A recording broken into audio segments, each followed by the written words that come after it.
founder of Citadel Global Community Church, formerly Latter Rain Assembly, Tunde Bakare, has said he is no enemy of David Oyedepo, founder of Living Faith Church Worldwide, also known as Winners Chapel International, although they share different doctrines and beliefs.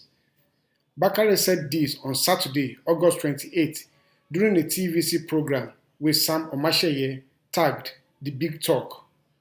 Speaking about his relationship with fellow Pentecostal pastors, Bakare said, Oyedepo and I are contemporaries. We were born in the same year.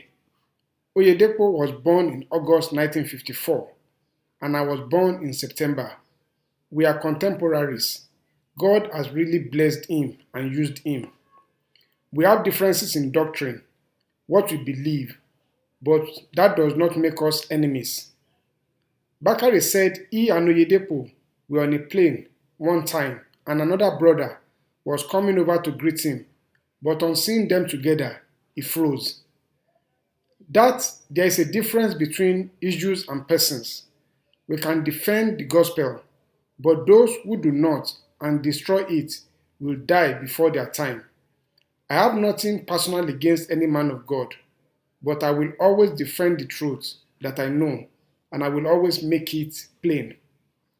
When asked whether the incident was before Oyedepo acquired his private jet, Bakare said he doesn't know why the clergyman always makes so much noise about his private jet. By the way, when he makes noise about his private jet of a thing, do you know that I once acquired a 1707 with the logo of our church on it?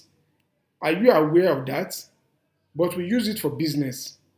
I don't buy a plane to be spending money on it. That I can jump quickly on another and pay little money to where I'm going. We can afford it. We are not envious of them at all, Bakare said.